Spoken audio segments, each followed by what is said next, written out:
It's the weekend. Welcome to Mailbag. I am Warren Doyle, and for 1 week only, I am your host. And ladies and gentlemen, you join us on a momentous day. Truly earth-shattering news that broke earlier. I'm sure you've all heard it, but Jennifer Lopez is planning to take Bob the Builder to Puerto Rico, call him Roberto, and turn it into the latest Latino film. What a day it has been. What a Friday it has been. Joining me on the show, two of the very best, ladies and gentlemen. To my left, I have a Blue Room legend, a man who was never a Mailbag regular, but is fast becoming a key component of Mailbag culture. It's Super Dave Downey. How are you, Dave? I feel a little bit, I don't know, I wanted something better than that, you know what I mean? I haven't been the inaugural person who invented this show. I don't know a lot of our listeners, by the way, before we start. Don't know if you guys have heard, because you're relatively new in the last couple of years, aren't you? But we used to call it, because Paddy did it. It was Postman Pat. We used to call it Paddy's mailbag. We used to call it until I think Paddy did it about once. And you know what Paddy's like? He's far too serious a person. So he was like, yeah, I'm not doing this anymore. So we inverted it to what it is these days in terms of mailbag before Les took over. Yeah, in the grand scheme and history of the Blue Room, I'm relatively new to Mailbag, so I've only ever known that the Les Roberts culture. He'll be back soon, by the way. He's on his travels. And to my right, probably one of the most positive Evertonians out there, a man who is famous for not only for his love for Dwight McNeil, but his wonderful, creative skills when making up songs for both our male and female players. It's the effervescent Pete McFarlane. How are you, Pete? I'm great. Do you know what? I've had a fantastic day so far. I have had such a great day. You've just been talking off air, haven't you, about how good a day you've had? But I've got to say that introduction has just topped it off for me. I like to do. I'm a huge fan of epic introductions, as anyone who listens to the women's show that I do will know. I like to do epic introductions, and Warren, I'm massively impressed and equally grateful. So thank you for that.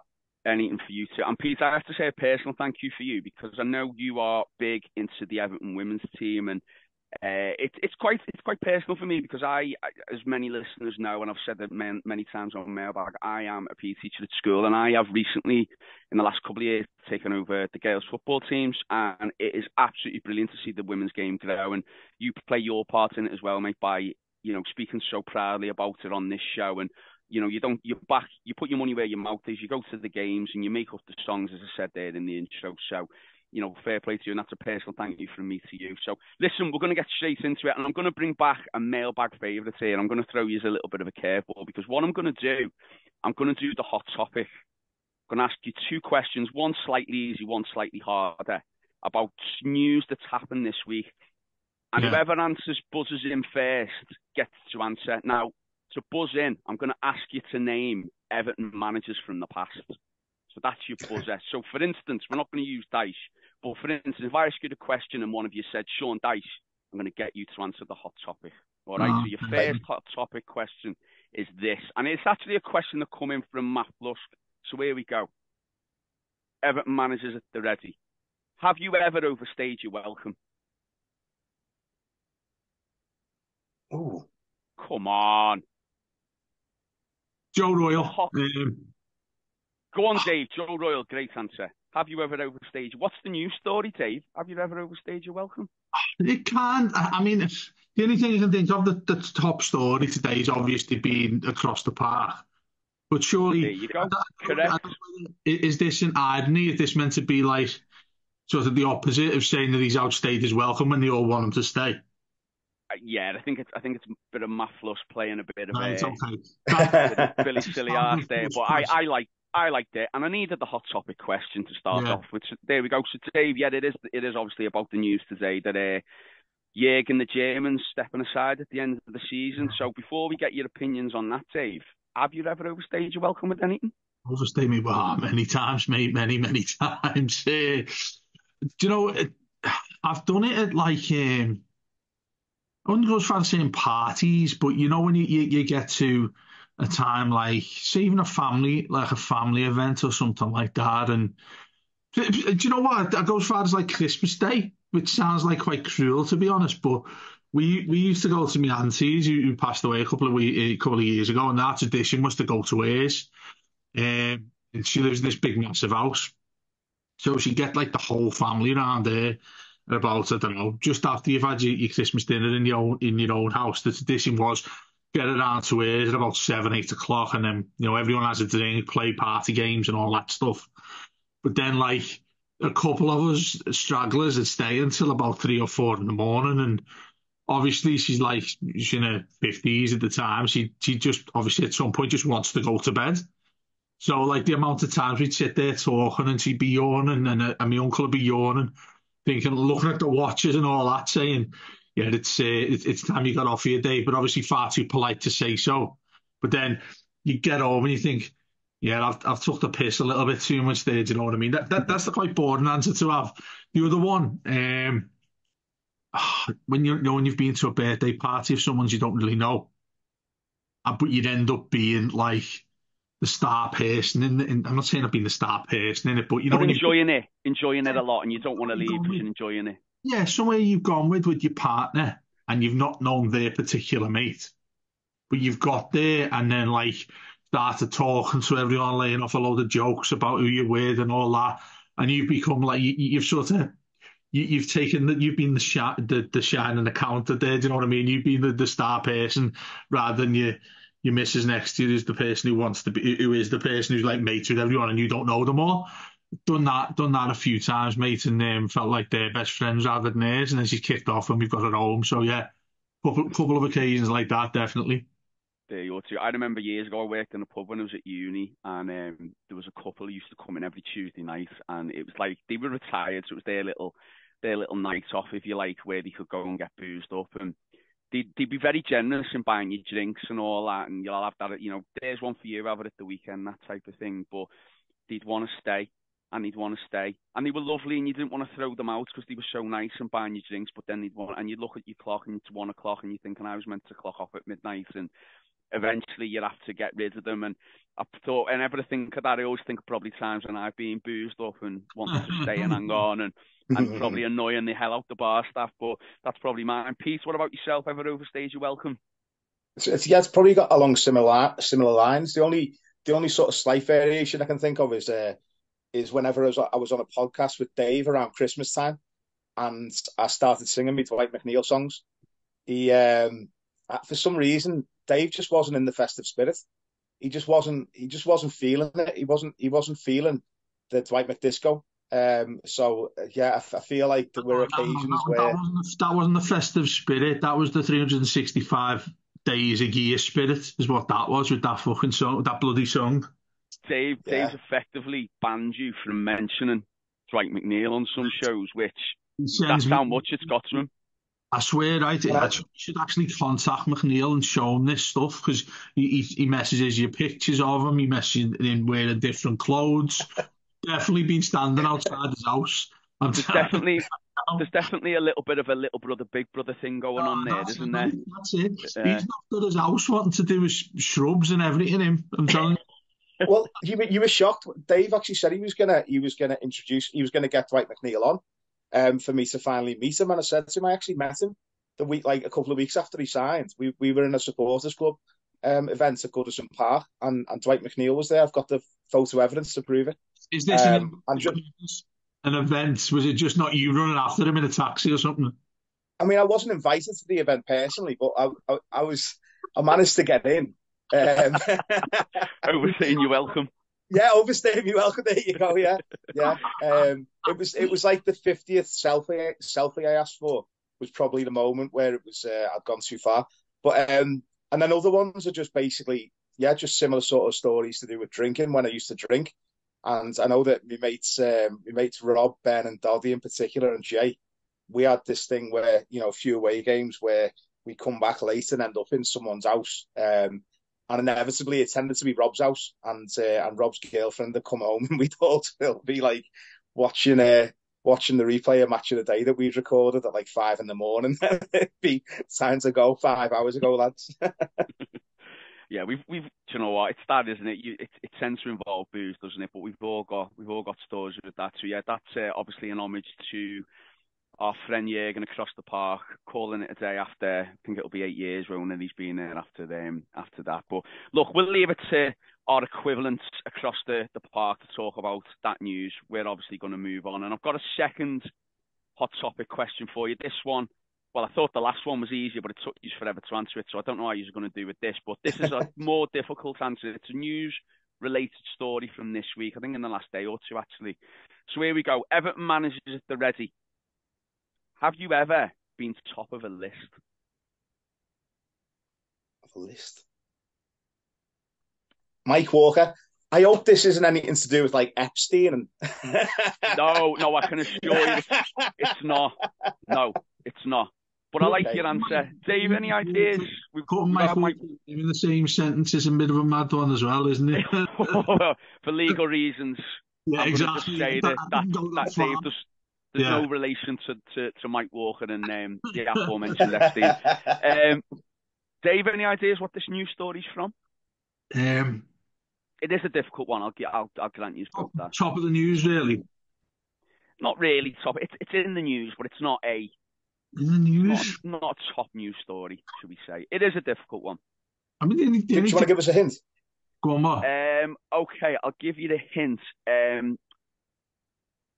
It's to do with. Oh God, here we go. A singer is on this list, a author is on this list, and a Russian-born billionaire is on this list. God. A top British singer, top male British singer, and a top British author. Probably the most famous British author. Mate, do you know what? I'm gonna be fuming when you tell me what this is. You know, because I really should. I've probably made it even more vague, haven't I? What it is the news story is J.K. Rowling and Ed Sheeran are being named amongst the UK's highest taxpayers. So a Russian-born billionaire, J.K. Rowling and Ed Sheeran, all featuring an estimated list of the highest UK taxpayers.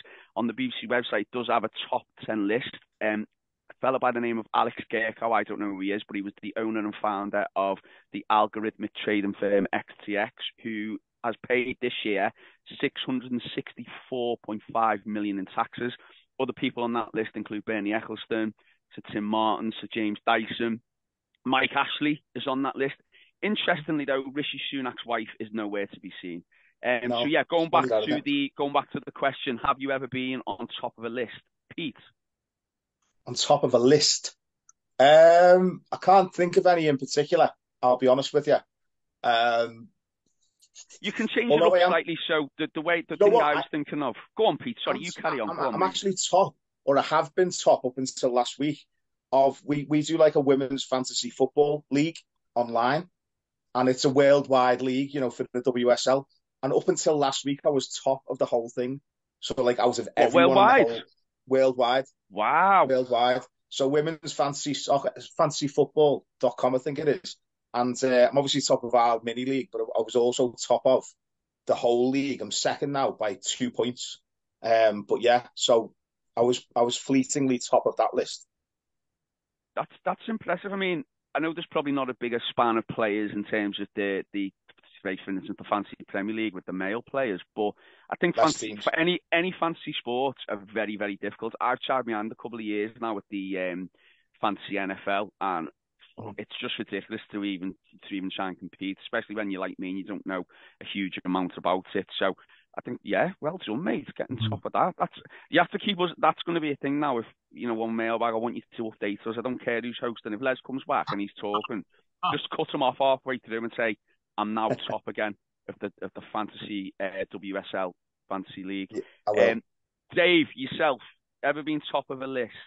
Yeah. I tell you what, before you answer, Dave, you're going to be top of the podcast awards list, which, by the way, if you're listening, vote for us. It takes 30 seconds. Look at our tweet. It's on there. And when Dave wins it, he'll be top of the list when he picks up the award. But sorry, Dave, just thought to give a quick plug. Go on, mate.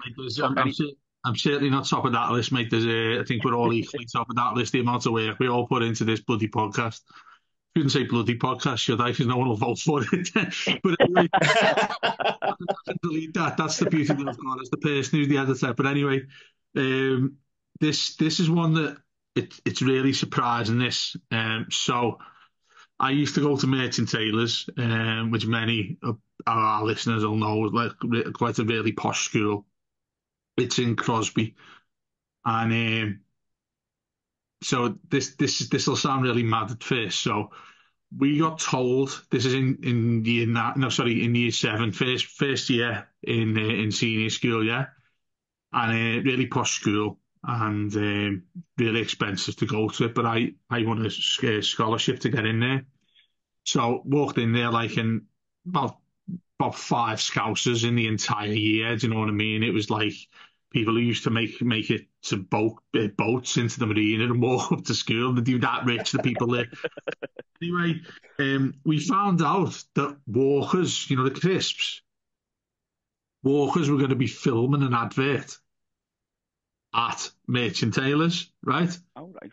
So the idea was, and many people may have seen this. I've got a link that I'll put at some point, but essentially it was the look on your face there. So what the idea was, they were coming there to film the advert for Walkers, and I don't know if you remember it, but they always used to change where Gary Lineker was in it, because he'd do some sort of joke where he'd rob them or something like that, or he'd go dressed up as someone so he could get them. There was like a theme of the adverts when he was peaking to being the fella who you'd always associate with the Walkers. So they come in and told us, like, everyone's getting excited about it and all that Gary Lineker's coming to the school. So they said if you wanted to enter becoming somebody who's on the advert, just an extra on the advert, you'd have to put your name in and they'd do a draw. And I came out first. So Yes. it was mad because it was to do with the advert is because it's a rugby school, like as in like most privileged schools, shall we say, do rugby and cricket. So it was obviously rugby in the winter, cricket in the summer. So all of the trucks and everything like that, all of that came rolling in. Do you know what I mean? And parked up and that for the advert. You felt like you were in Hollywood and all that. So me and about, I don't know, 50 odd other kids, the idea was that there was a game of rugby going on and Gary Lineker's running across with a packet of like stolen Walkers, but they ended up scrumming against him and he ended up getting flung across the pitch. That was the idea of him. I think now you're saying it and describing it, it's ringing a bell in my head. But the other thing is Michael Owen's in it as well. And I can't remember what the premise was, but Michael Owen's in it as well, right? So, I was at the top of the list to become one of the extras there. I don't know whether it goes for saying won the raffle, but I just got picked as somebody. I don't know, it's because I'm a big fella and they're playing rugby. That's the associated thing anyway. The funny thing was, though, you were told by the headmaster that you could not approach Michael Owen or Gary Lineker. So, like, all the kids are gutted, you know what I mean? No, like in year seven, you're not particularly arsed, but you're just like, a couple of celebrities early. So, I remember me and a couple of the only Scouse lads there, funny enough, stayed till the very end when they went back to the trailers that they were staying in or whatever. And obviously it would have been their rule that no kids, because obviously a few hundred kids, you don't want them running at them all day. So we stayed till about 5 o'clock. Everyone went home, I don't know, about 3:30 when school finishes for the day. And we stayed there and we were able to get to speak to them and get their autographs and all that. And I just remember that we did it and some grass, I'd love to find out who it was, told the headmaster. And we got 2 weeks worth of detentions because of that. Because you stayed till 5?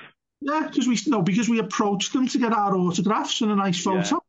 And did they oblige as well? What? Did they oblige as well? Did they say, they are? Yeah. Look, any fan approaches a footballer, they know the drill, don't they? They're not going to say to a load of 12-year-old kids, fuck off. Do you know what I mean? So I know. I'm telling you now who grassed you up, Michael Owen. Michael Owen defo grassed you up there. Definitely. I just had the Nev game with him and that 16-year-old lad in goal. I just had that in my mind. He must have been the prefect at a school, Michael Owen, mustn't he? But that was you missed out. You missed out the part where when you met Michael Owen, you called him a cop-eye prick. Your headmaster would have hated that if you did that, Jay. Do you know that's why he got 2 weeks detention. Yeah, and that's it, mate. I remember, and I thought I was moaning to me mum and dad, and they agreed with me and all that. But that was when I was top of the list. Unfortunately, so as it turns out. I mean, I feel bad for you, but at the same time, I mean, it's only Michael Owen, isn't it? you know. Yeah. So, do you know what though? Thinking about it, the more you say about that, I was going to say, Lauren, the other thing about it as well is he's not highly regarded, is he? Us, Gary Lineker, because he apparently hates us. So wasn't too bad of a thing anyway, to be honest with you.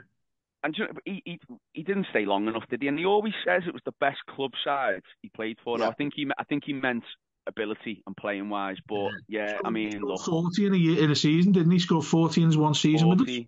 Yeah, and didn't win the double, or cost us the double, potentially win the double. Anyway, we're all positive tonight. We're not going to go on about that. But just when you were saying about that advert there, I was it rang so many bells in my head, and I'm sure it was like Lineker running off with the crisps. He gets tackled in the scrum, the crisps pop out, and then Michael Owen grabs them and runs away. So that was ringing a bell in my head. Yeah, I think I've seen it. Interesting that then they filmed it at Merchant Taylor's. Never knew that. Yeah. Good bit of info for our listeners. Anyway, look, we're going to move on to the questions because we've had a few come in, and I've got them next to me here. So I'm going to start with Maggie. I don't know how to take this one from Maggie, but God bless her, she always sends questions. So here we go. At what point do you just give up, Pete? Never. At the point you feel like giving up, you push on.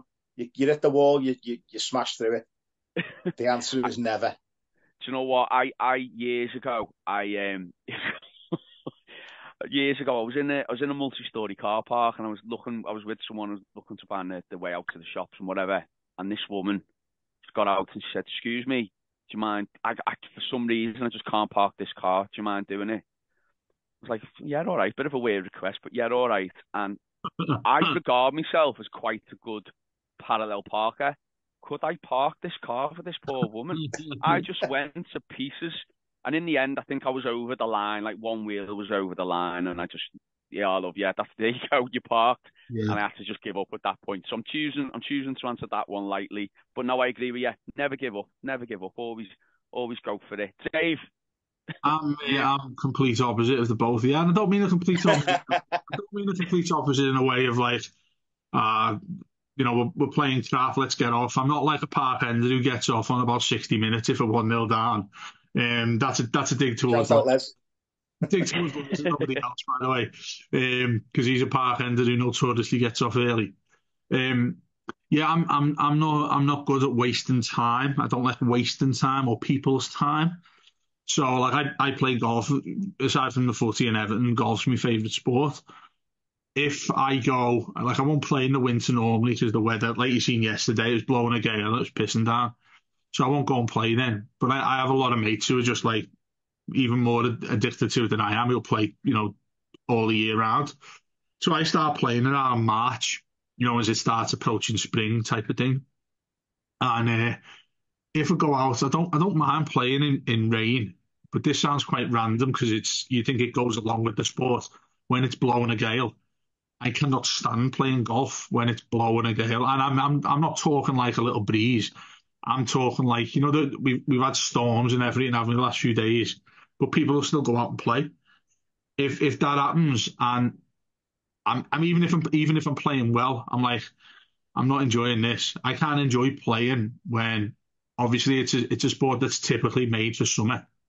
It's created for summer and nice weather. I'd be like, I'm getting off after about 2 holes. I don't care if I've like birdied the both of them. I'd just get off. I can't stand like wasting time on something that will not have a positive impact on me, if you get what I mean. I know that sounds a little bit deep, to be honest, but I'm like that in general. Yeah, there's an example for you the other day. We went to pictures, and we love going to pictures, and most people do, to see the latest film or whatever.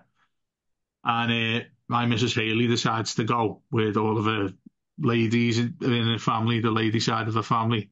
I said, "Oh, why don't you come along?" I said, "All right, I've got nothing to do." So it was to see Mean Girls. Remember the film Mean Girls? Yeah, great film. I would have given up. I can't believe you just said great film. What just absolutely, you've ruined what I'm about to say here, because I feel like I'm offended you by saying this. So we went along, and it's, by the way, the price to get in the pictures these days is silly money. Oh, it's scandalous, isn't it? Scandalous. Imagine you had the kids, and you're taking the kids to the pictures. You're spending like, you spend the best part of like 50, 60 quid to go to the pictures.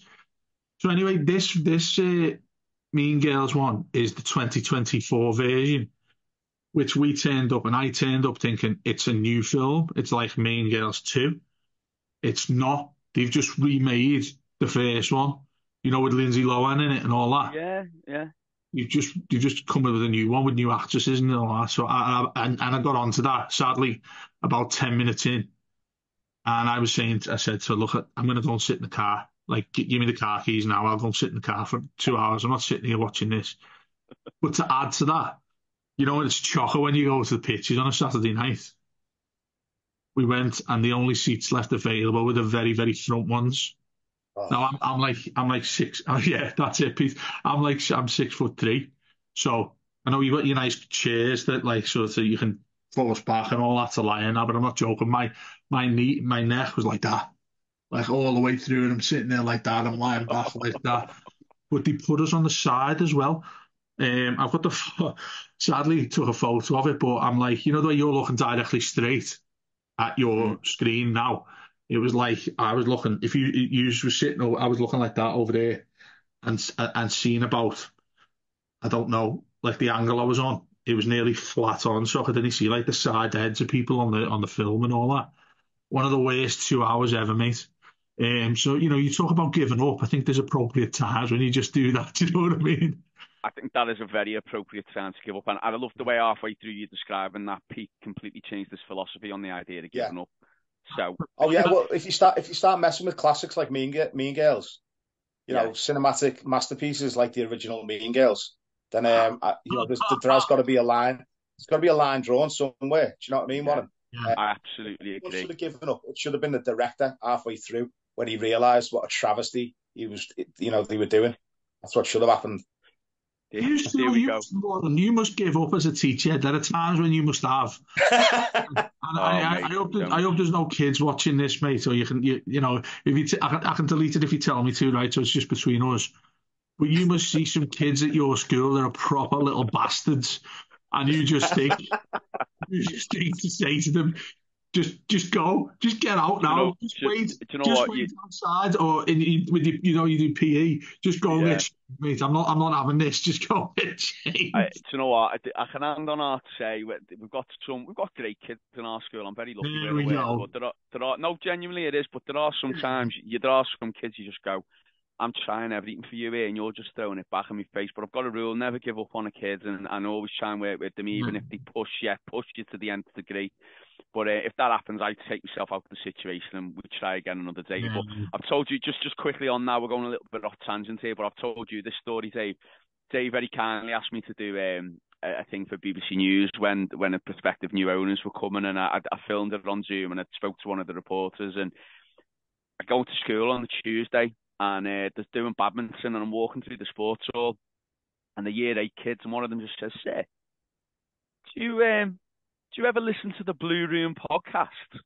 And I just burst out laughing, and I went, "Why?" He went, and this was, and Dave, I had to message you, didn't I, to ask for the video, because I hadn't seen the video, because it was supposed to go out on one night, and it went out the next, and I ended up missing it.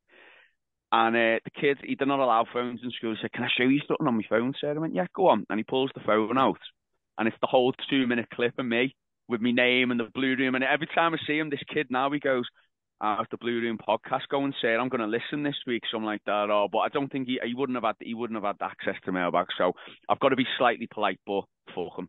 Anyway, he must be the nicest kid that's there, though, mate. You must say to him, like, he's the one that you look after better than the rest of the kids. Yeah, do you know what? No, those who don't know, I've said it before, but those who don't know, I'm down south, down in Bournemouth at the minute. So I work with a lot of different fans of different teams, and I get the odd bit of stick being a Blue, but I give as good as it gets. Don't worry about that. But this is your platform to give them shit back, though, so use it. Yeah, exactly, and I can do it legally and probably not get in trouble for it, so it's fine. Do you know what? I'm just looking at the time left here, and I'm thinking it might be time for a little break. So I know Les does this normally, and he normally says, "Make a brew, tell us what adverts are coming up on YouTube or whatever it is, and hopefully there's some good, nice, non-dodgy adverts coming up for you." But yeah, we're going to have a little break. Join me, Dave, and Pete again for the second half of Mailbag. We've got some fantastic questions. We'll speak to you shortly. Welcome back to the second half of Mailbag on the Blue Room. What I'm going to do, lads, I've got a few Everton-related questions that people have sent in, and then I've got a few non-Everton-related ones. So I'll rattle through the Everton-related ones first. And this one comes from Foxy. Foxy was on the show a couple of weeks back. Right now, would you take a Wigan? Dave, I know your answer already to this. Right now, would you take a Wigan, win the cup, but be relegated? FA Cup glory to add to our trophy-laden history, particularly given how well last year's relegated teams have done in the Championship this season. We'd surely bounce back straight up with Dyche. Dave. I can't believe you've already stereotyped me over this, only because of Fulham and obviously. I'm going back to the show the three of us did the other day where we all said, well, I think more, Pete, I think agreed, but it was more me and you said, context of this season, the priority is the league.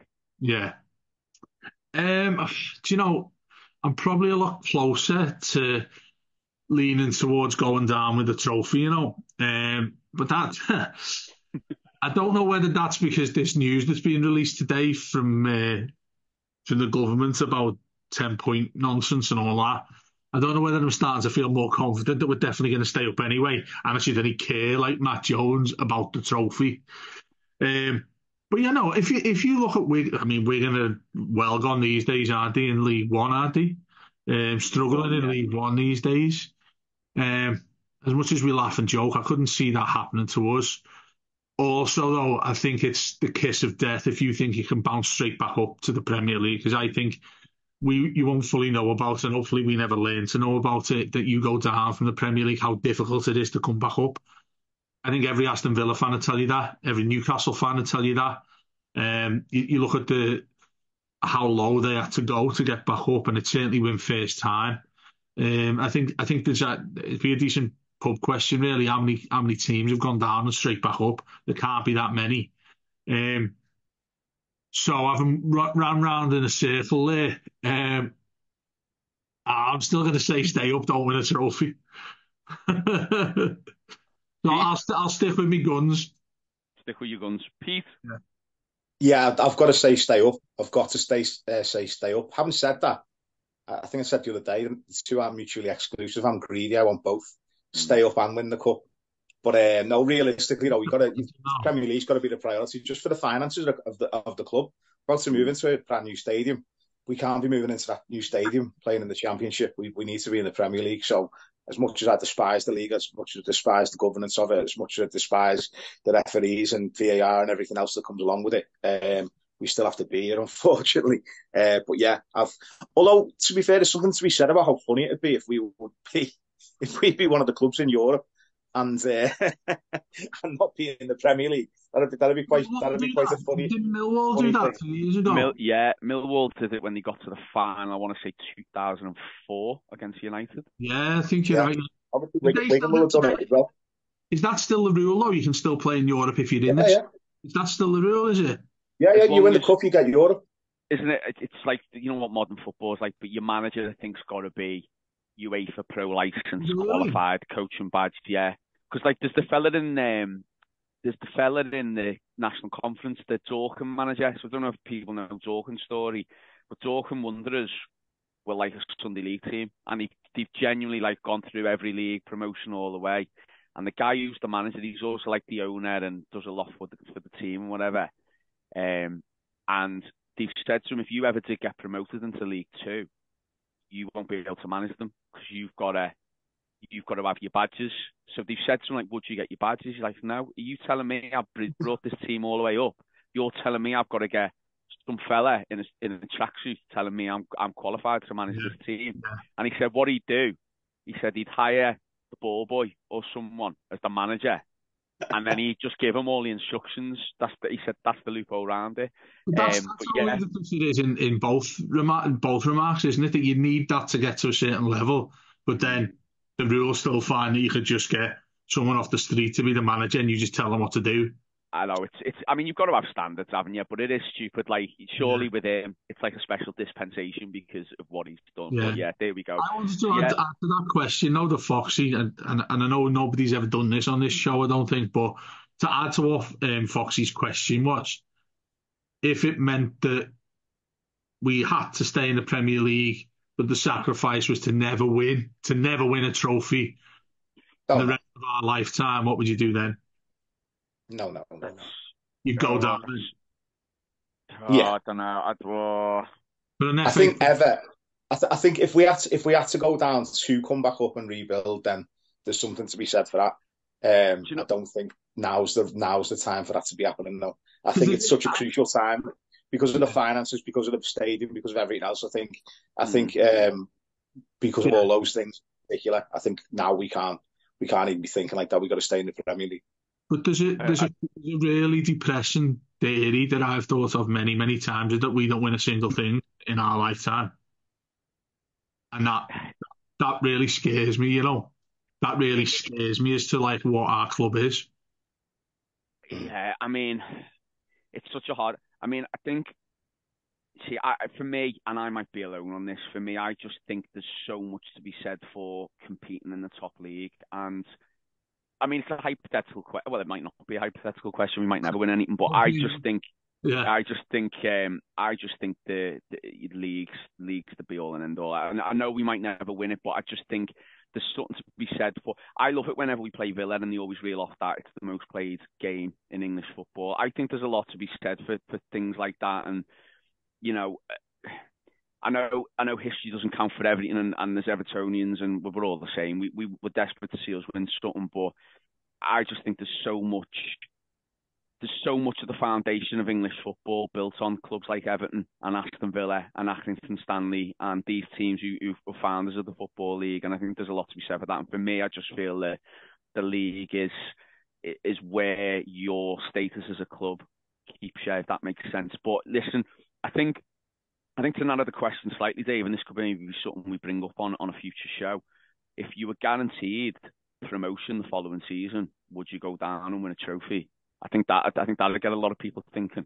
But it's a tough one. I think Pete's right. yeah, I think that where we are as a club at the minute, yeah. I think then we've all talked about that Hopefully, nauseam. hopefully we never have to answer those alternatives. You know what I mean? Thing.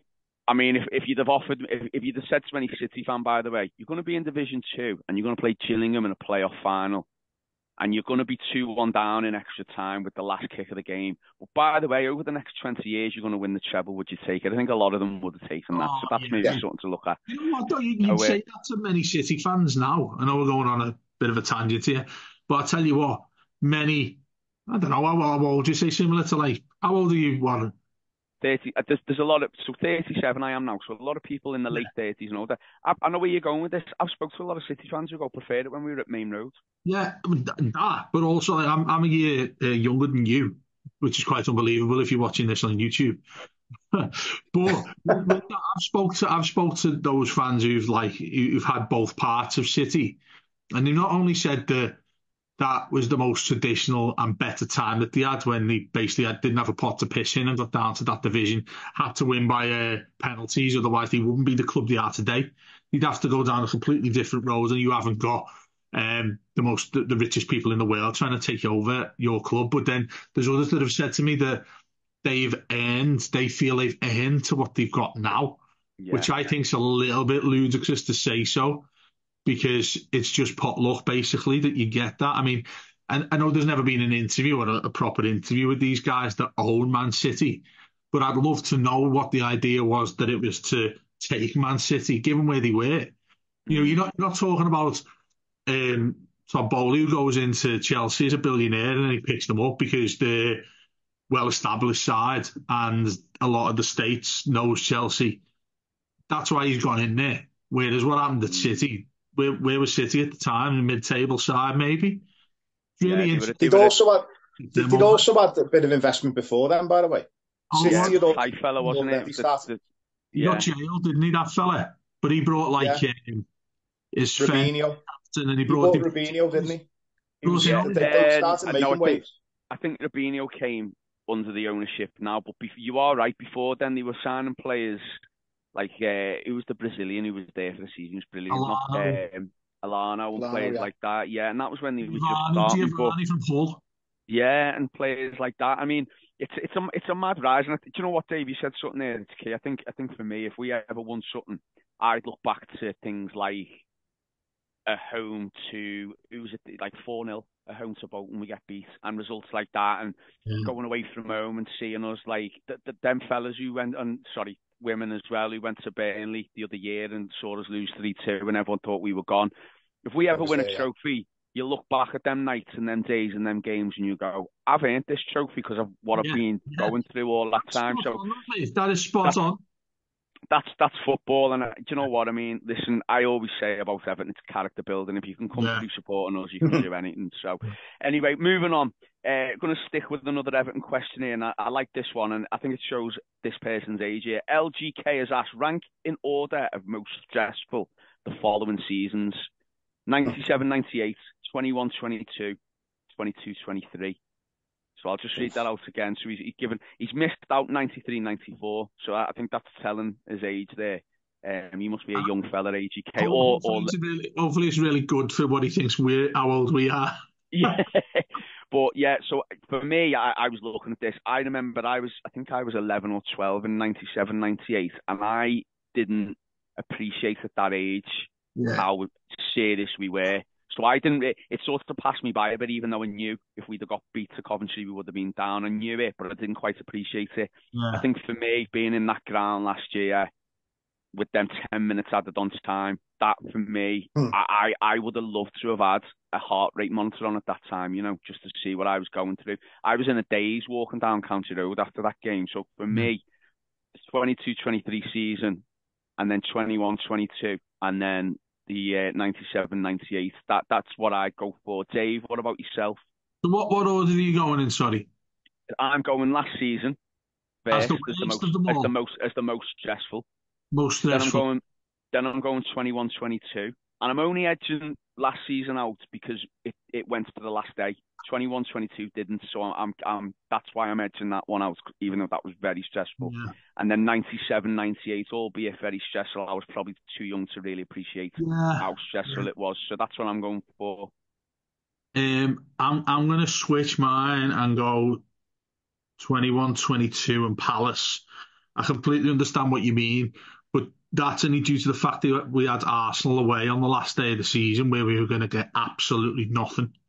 I'm not sure if it would have worked out anyway that we'd have stayed up anyway with losing. It did, yeah. We would have been fine. Yeah, so anyway. I mean, obviously with the hindsight thing, but that I remember the feelings. I remember I wasn't at the game. I was in work and at BBC 5 Live, and obviously it was a night game, so there was only about 7 or 8 members of staff in there, and I was watching it while it was happening, and I just couldn't do any work. I just like apologising to the editor that I had that last night, and I was saying, mate, you shouldn't have had me in tonight. Do you know what I mean? Because I was shaking, visibly shaking in this game. And when they went 2-0 up, I went and sat in the toilets for like 10 minutes, thinking, we're gone here, genuinely gone. I know that's quite an exaggeration when we say that. I've said it loads this season about this season when we got the 10 points off and all that stuff.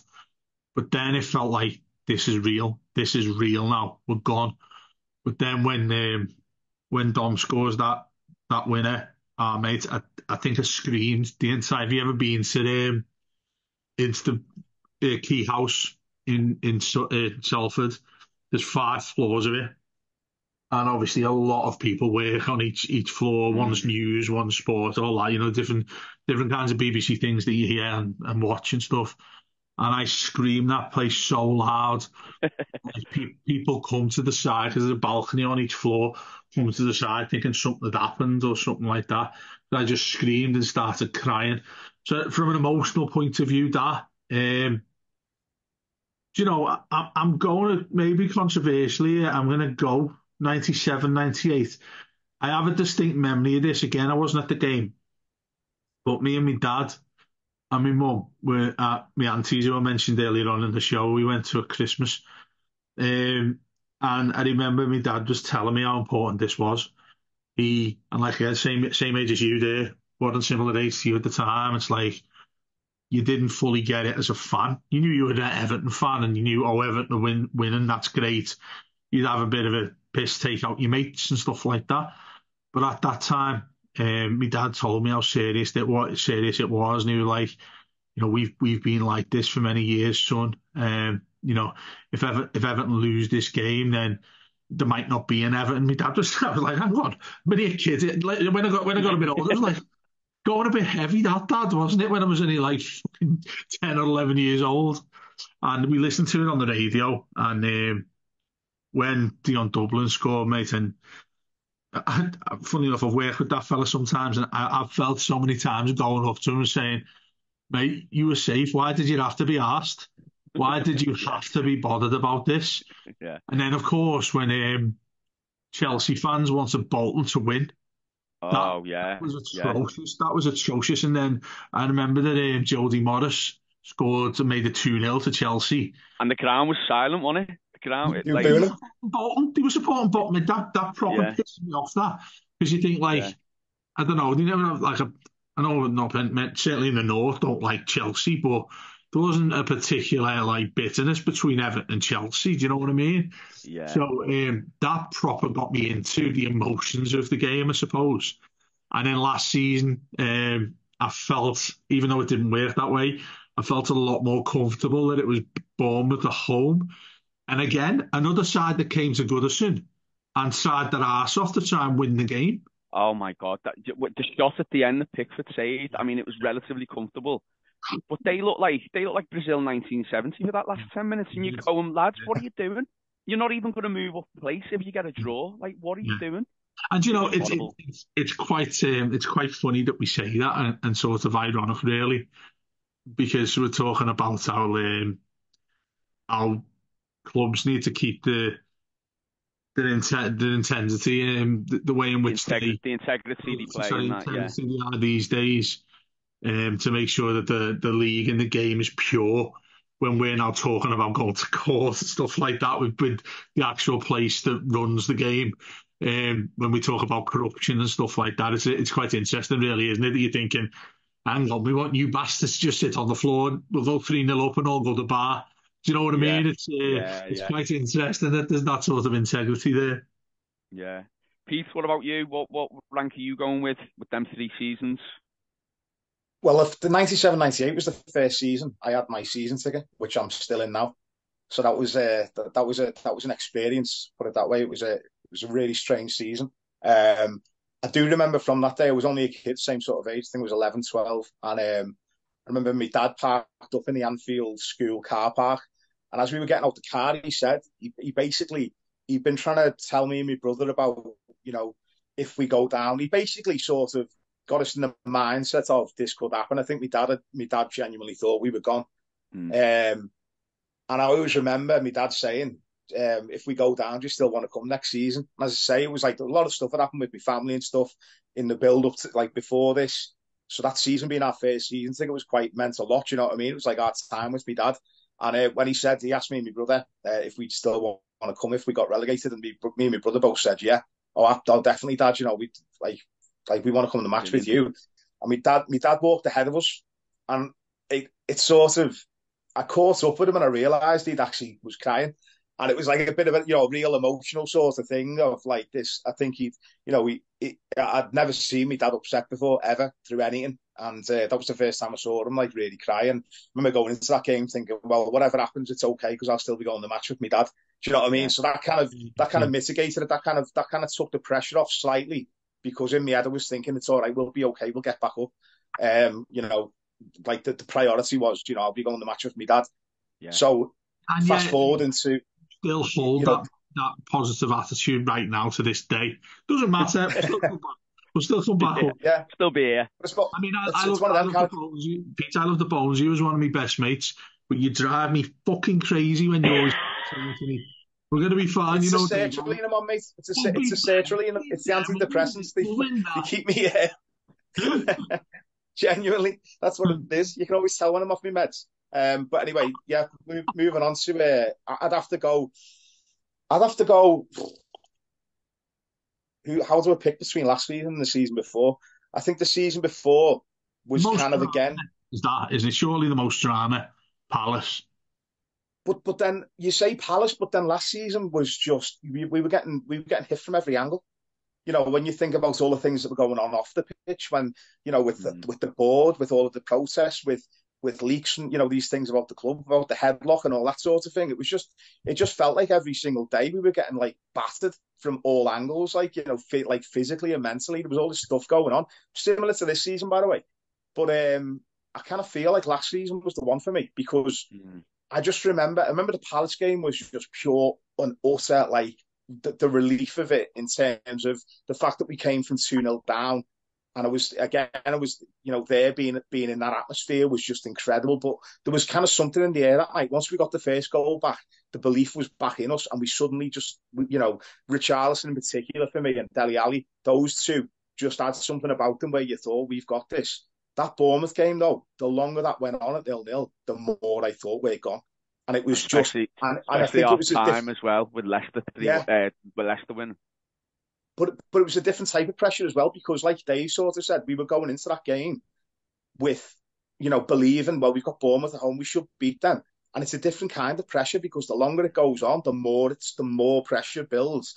And when Doucouré scored, I'm not ashamed to say, I'm talking about crying for the second time in this little monologue. I actually broke down into tears when I was celebrating. It was that feeling of relief, and like as I say, it was just an outpouring from not just the noise, but just the emotion around and everything around surrounding that game, surrounding that season, and surrounding the months that we've been through as a fan base. It just all kind of came together in that one moment, and so for me, that would be the one. Last season was the one that really topped it for me, followed by the season before, followed by 97-98. Yeah, it seems. I think everyone's got their own story at the last two seasons, especially the Bournemouth one. I just remember, as I say, walking down County Road and just head in hands like this and just breathing in and out. I couldn't say anything. It was, it was mad. Anyway, moving on. Let's go to TWS, who asked, and I like this question, and I'll give you my answer first before you two answer it if you're struggling. What Everton-related cost sticks in your mind? £13 for 2 cans in the fan zone is my current anguish. Prior to that, I remember paying £9.99 for the first official Android app. Do you know what I miss it now because I don't see it as much because I get in a bit later. I always used to love the fella who'd shout it, grab a grand, only £1. Don't be a cop-out. Get a ticket. And I just always remember that and being like, I've never bought a ticket, but one day I will buy. When they do like the match day lotteries and stuff like that. You don't seem to hear it anymore, but that's my favourite one when the fella used to come out with the, don't be like Fowler, get yourself a ticket, win, and all that. It was brilliant. I used to love all that sort of stuff. So, anyway, Pete, anything that comes to mind, Everton-related cost?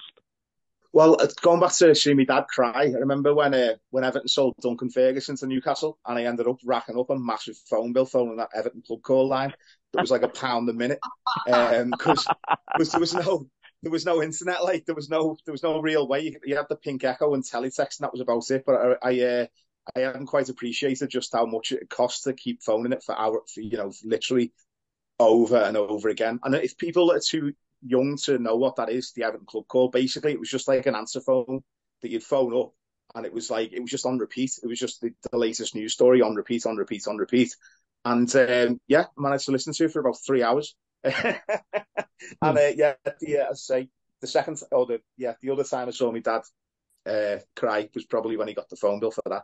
It wasn't good.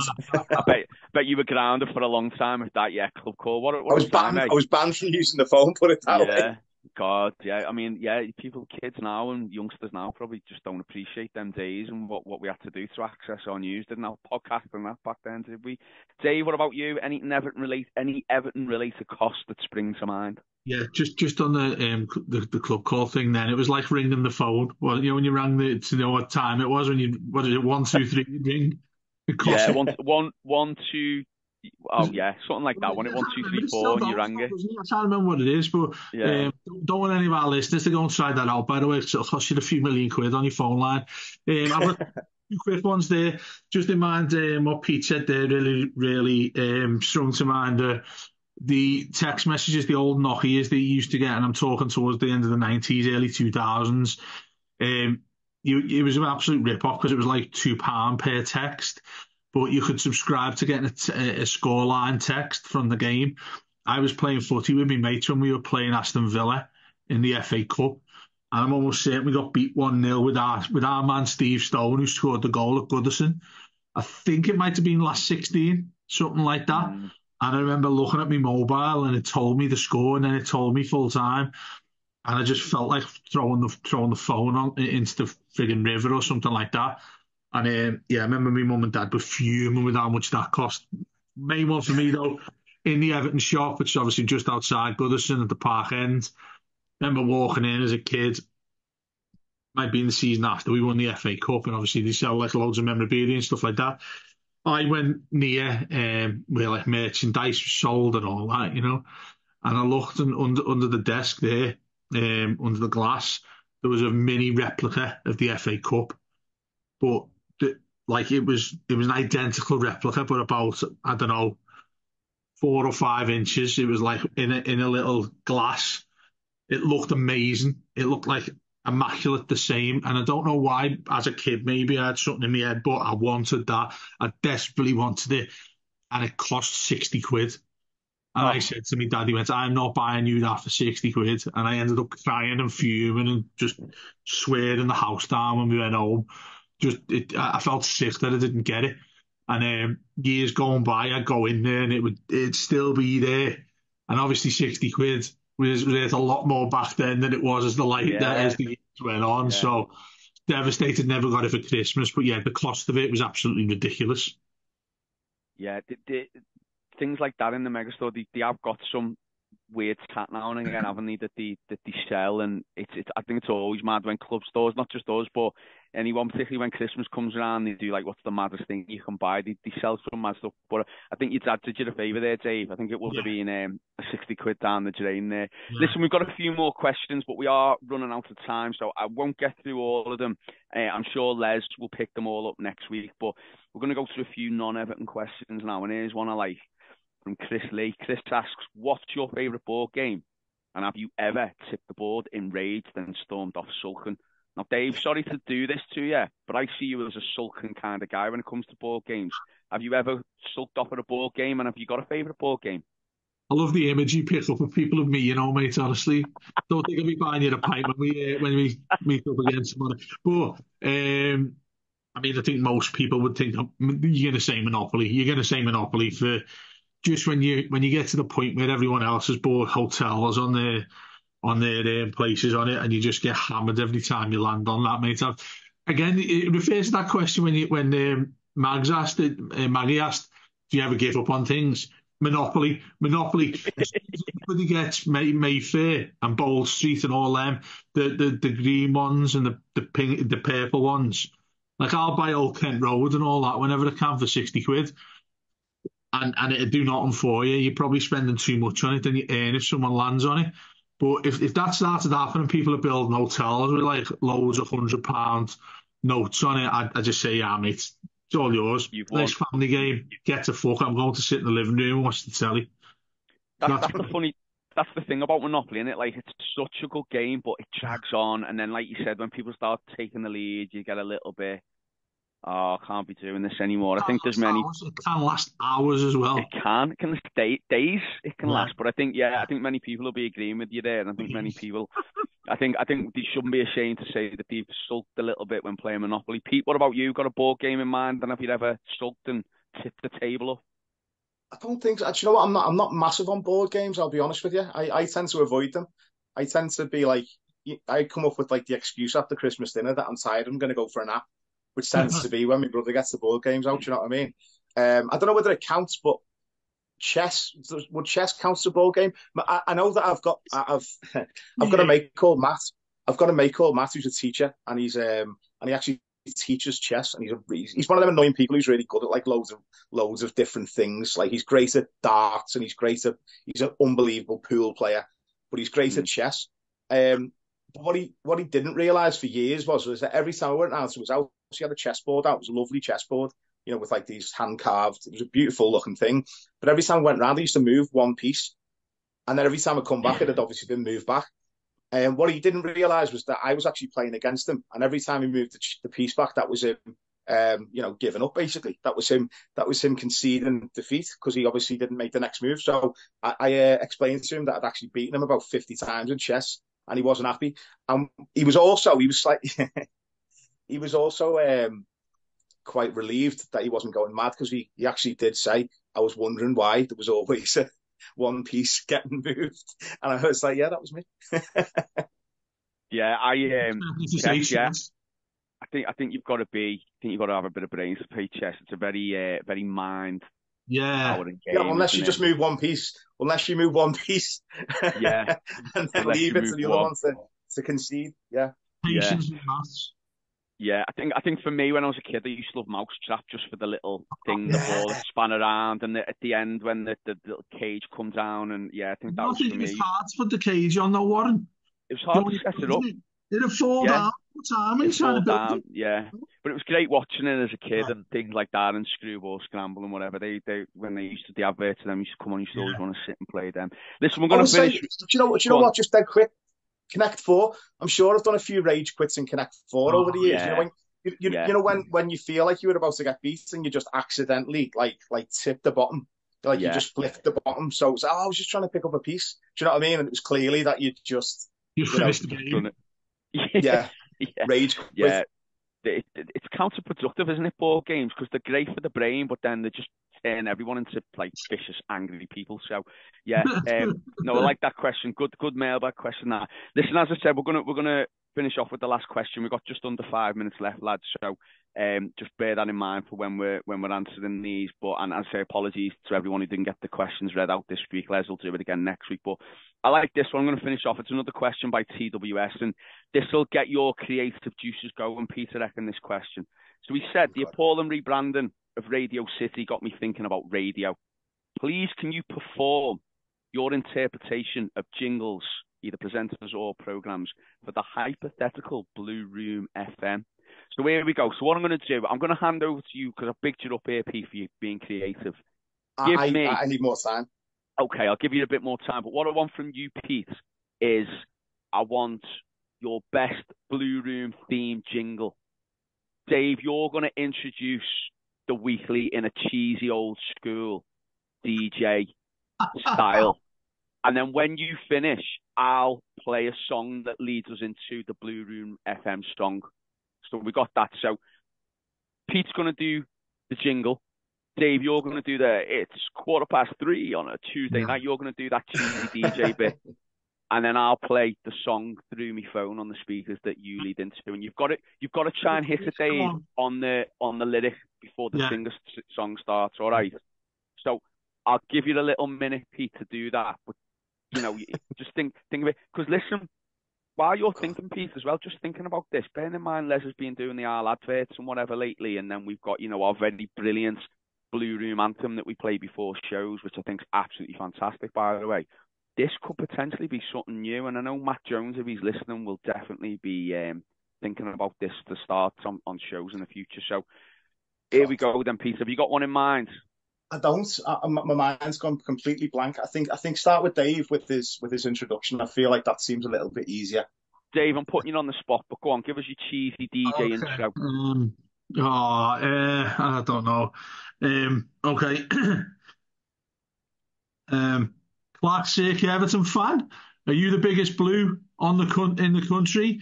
Make sure you listen to us at the Blue Room on Wednesday nights at 6:30 on Radio City Talk.